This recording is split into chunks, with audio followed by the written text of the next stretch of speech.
श्रीमहागणाधिपतये नमः। नित्यं शुद्धं निराकारं निराभासं निरञ्जनं नित्यबोधं चिदानन्दं गुरुं ब्रह्म नमाम्यहम्। अपार करुणासिन्धुं ज्ञानदं शान्तरूपिणं श्रीचन्द्रशेखरगुरुं प्रणतोऽस्मि मुदान्वहम्।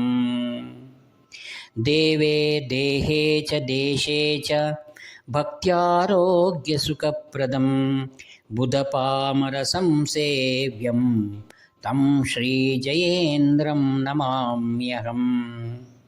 नमामः शङ्करान् वाक्यविजयेन्द्रसरस्वतीं श्रीगुरुं शिष्टमार्गानुनेतारं सन्मतिप्रदम्।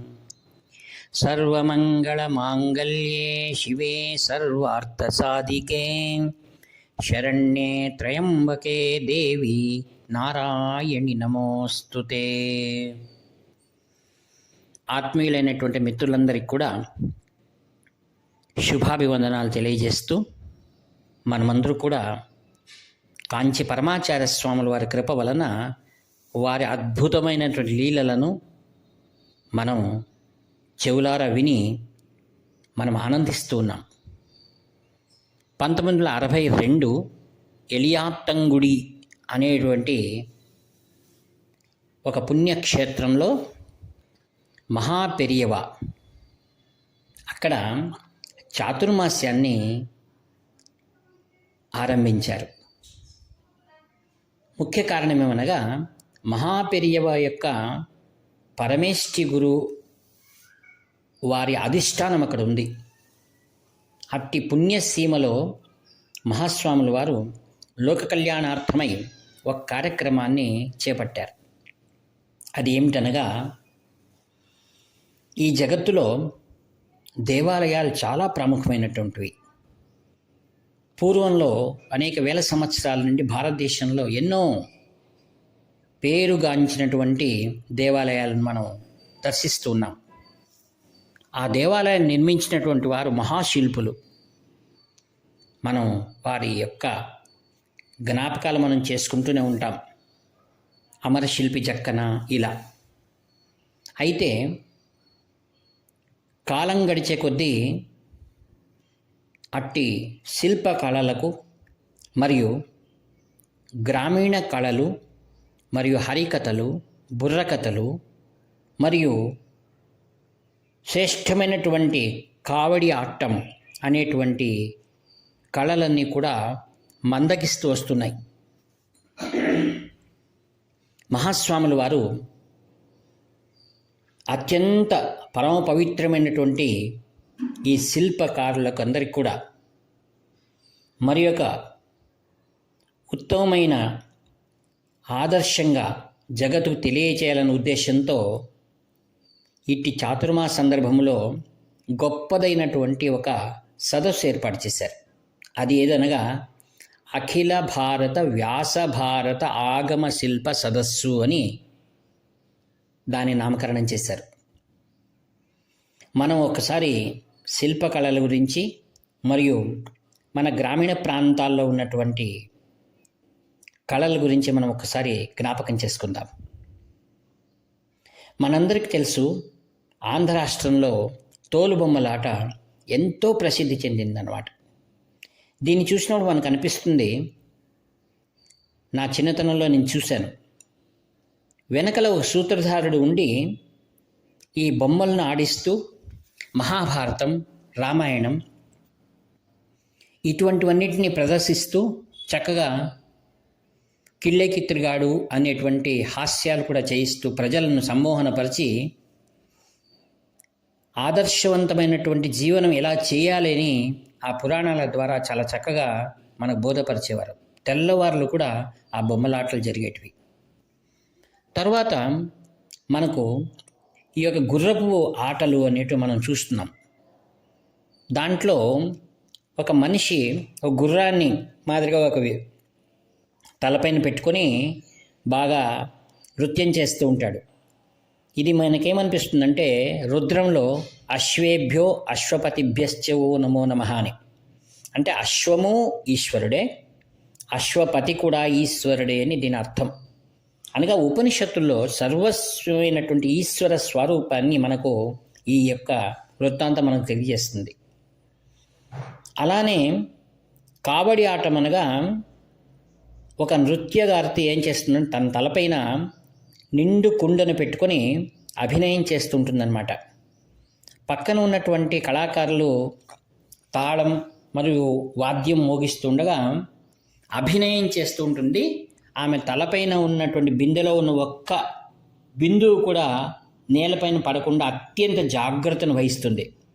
దీన్ని చూసినప్పుడు మనకు అనిపిస్తుంది గృహంలో ఉండి మన నిత్య కార్యక్రమాలు చేసుకుంటూ కూడా ఏ విధంగా ఏకాగ్రతను సంపాదించవచ్చు అనేటువంటి విషయం మనకు బోధపడుతుంది అన్నమాట. తర్వాత దేవాలయాల్లో హరికథలు, పురాణాలు మరియు భరతనాట్యం ఇలా ఎన్నో మన దేశంలో మన సంస్కృతిలో దాగి ఉన్నాయి. యదా యదా హి ధర్మస్య గ్లానిర్భవతి భారత అభ్యుత్థానమధర్మస్తాత్మానాం సృజామ్యహం అని ధర్మము సంస్కృతి అవనతి చెందుతున్నప్పుడు నేను మరలా అవతరించి వాటిని పునరుద్ధారం చేస్తాను అని గీతావాక్యం ప్రకారం కాంచి పరమాచార్య స్వాముల వారు రూపంలో ఈ యొక్క కళలకన్నిటికి కూడా మరీ జీవం పోసుకుంటూ ఉందన్నమాట. ఈ విధంగా ఆ చాతుర్మాస సందర్భంలో అనేక శిల్పకారులు శిల్పశాస్త్రంలో అధ్యయనం చేసిన వారు అందరినీ కూడా ఆహ్వానం చేశారు.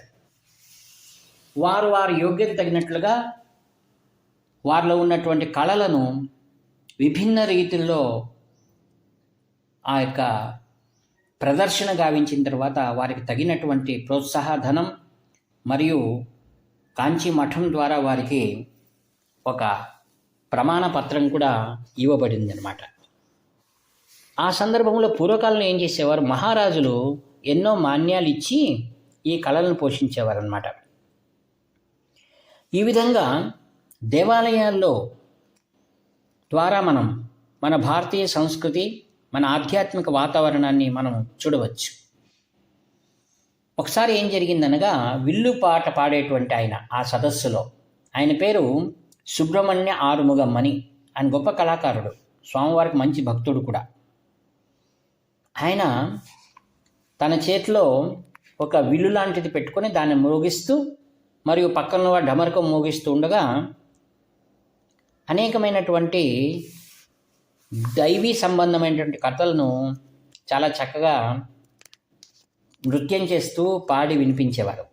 స్వాముల వారు ఆయన్ని చూసి, నిన్ను చూస్తూ నాకు చాలా సంతోషం అనిపిస్తుంది, నీవు విల్లు పట్టుకున్నప్పుడేమో రాముల మాదిరి కనపడతావు, డమరకం మోగిస్తున్నప్పుడు పక్కనున్నవారు నాకు విష్ణు ఆ విధంగా శివుడి మాదిరి కనిపిస్తాడు, నీ చేతిలో ఒక ఫ్లూట్ ఉంటే కూడా బాగుంటుంది అన్నారు.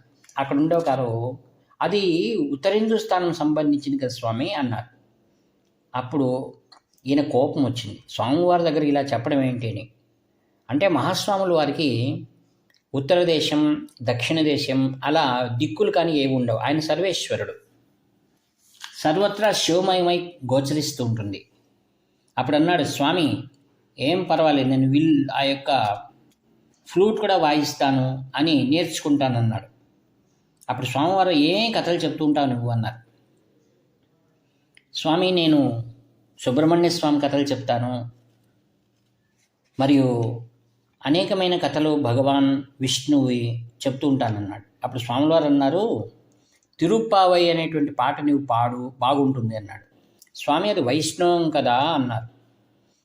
అందుకే నిన్ను చెప్పమన్నాను, మనం అన్ని విషయాలు తెలుసుకొని ఉండాలి. నీవు వైష్ణవ సాహిత్యం గురించి అభ్యాసం చెయ్యి, కేవలం కప్ప మాదిరిగా నీళ్ళలో ఉంటే బావిలో ఉంటే సరిపడదు, అన్ని విషయాలు నువ్వు తెలుసుకోవాలి అని స్వామివారు చెప్పారనమాట.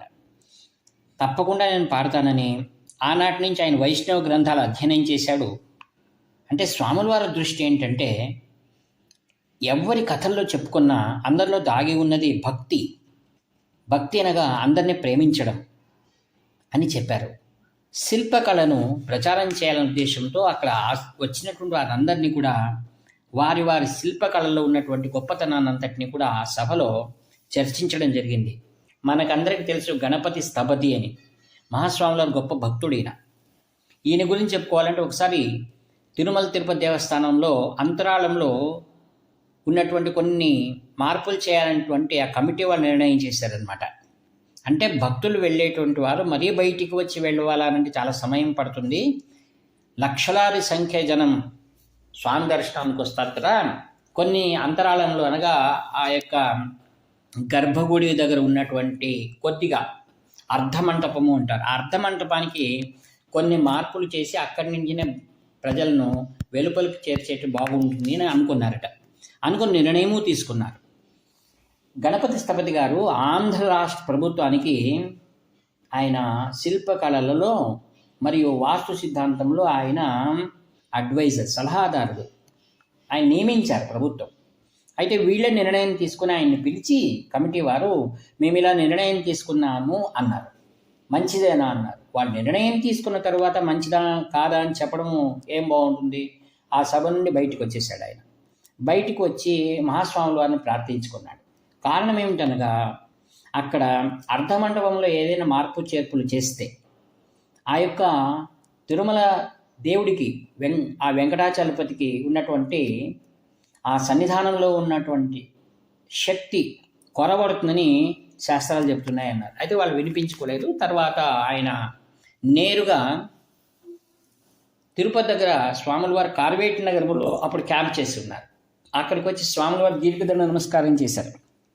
స్వాముల వారు ఏమి వచ్చేసావు, బాగున్నావా, అంతా క్షేమమైనా, మొదలు భోంచేయన్నారు అని స్వాముల వారు చెప్పినారు. కాబట్టి వెళ్ళి భోంచేసి స్వాముల వారి దండం పెట్టి స్వాముల వారు ఇలా చేస్తున్నారు, ఏం చేయాలి నాకేం బోధపడటం లేదంటే నువ్వేం విచారించుకో, నీ మనసులో ఉన్నదే జరుగుతుంది అని శ్రీవారు ఆశీర్వాదం చేశారు. అక్కడి నుండి ఆయన తన వాసస్థానం హైదరాబాద్కి వచ్చారు. హైదరాబాద్కి వచ్చిన తర్వాత కూడా ఆయన మనసు ఏదో నెమ్మది కాలేదు. ఎలాగైనా సరే ఈ విషయాన్ని ముఖ్యమంత్రి దృష్టికి తీసుకురావాలని వెళ్ళాడు. అప్పుడు ముఖ్యమంత్రి శ్రీ కాసుల బ్రహ్మానంద రెడ్డి గారు అక్కడికి వెళ్ళారు. ఉదయాన్నే 6:30కే. అక్కడ ఉన్నటువంటి సెక్యూరిటీ చూసి ఏమిటి గణపతి గారు వచ్చేసారు మీరు ఉదయాన్నే అన్నారు. ఏదో ముఖ్యమైన పని ఉందంటే మీరు అపాయింట్మెంట్ తీసుకున్నారా అంటే లేదండి అన్నాడు. అయ్యో ఎలా, సరే కూర్చోండి, వేకువజామున వచ్చారు, ఉండండి, ఉదయాన్నే చీఫ్ మినిస్టర్ గారు ఒకసారి బయటకు వస్తారు, కాఫీ తాగే ముందు ఒకసారి బయటకు వస్తారు, చూద్దాము, కూర్చోండి అన్నారు. ఆయన మహాస్వాముల వారిని ప్రార్థన చేస్తూ అక్కడే కూర్చున్నారనమాట. 6 గంటలకు సీఎం గారు ఒకసారి బయటికి వచ్చారు. బయటకు సెక్యూరిటీలో చేర్చుకొని సెల్యూట్ చేశారు. దూరం నుంచి చూసి ఏమి గణపతి స్థపతి వచ్చినట్టున్నారే అన్నాడు. అవును అని నమస్కారం చేశాడు. పిలిచారు పైనకి. ఆయన దగ్గరికి వెళ్ళి కూర్చున్న తర్వాత 2 కాఫీలు తెప్పించారు. ఈయన కాఫీ తాగబుద్ధి కూడా కాలేదు, పక్కన పెట్టేశాడు. చల్లగా అవుతా ఉంది. కాఫీ తాగు అంటే లేదు స్వామి, ముఖ్యంగా మీకు చెప్పాలి, ఏమిటి విషయం అన్నాడు. ఈ విధంగా తిరుమల దేవస్థానంలో అర్ధమండపంలో కొన్ని మార్పులు చేస్తామంటారు. ఒక్కసారి కుంభాభిషేకం అయిన తర్వాత ఏ మార్పులు చేయకూడదని శాస్త్రాలు చెప్తున్నాయి, ఆగమ శాస్త్రం అన్నాడు. అవునా అని తక్షణమే ముఖ్యమంత్రి గారు ఆ దేవాదాయ శాఖ మంత్రికి ఫోన్ తీసుకొని నీవు ఆ వెంకటేశ్వర స్వామి జోలికి పోవద్దు అని ఫోన్ పెట్టేశాడు. అంతే, మహాస్వాముల వారి ఆశీర్వాద ప్రకారం నీవు అనుకున్నట్లు జరుగుతుంది అనే మాట నిజమైంది. ఆ తర్వాత వేడి కాఫీ తెప్పించారు. అప్పుడు సంతోషంగా కాఫీ తాగి సీఎం గారికి నమస్కారం చెప్పి తన నిజ స్థానానికి వచ్చారు. ఈ విధంగా మహాస్వాముల వారు ఎక్కడున్నా ఈ దేశంలో ఉన్నటువంటి దేవాలయాలు, శిల్పకళలు, మన గ్రామీణ కళలు, మన పురాణాలు, వాటిని కాపాడము తన ధ్యేయంగా పెట్టుకున్నటువంటి మహాపురుషుడు, అవతార పురుషుడు ఆయన. ఈ విధంగా మనం ప్రతిరోజు కూడా ఆ మహాపురుషుడు చూపించినటువంటి దారిలో మనం నడిచి ఆయన యొక్క ఉద్దేశాలను దానికి మనం స్పందించి వారి దివ్య ఆశీస్సుల ద్వారా రుజుమార్గంలో నడిచేటువంటి శక్తిని, ఆ శ్రద్ధను మహాస్వామిలో మనం అనుగ్రహించి నేను ప్రార్థిస్తూ ఈ వాక్పుష్పములన్నింటినీ కూడా ఎంతో వినయ విధేయతలతో మహాస్వాముల దివ్య చరణారవిందం సమర్పిస్తున్నాను. ఇట్లు మీ ప్రియతముడు నివర్తి నాగభూషణ శర్మ. హరహర శంకర జయ జయ శంకర. హరహర శంకర జయ జయ శంకర. హరహర శంకర జయ జయ శంకర.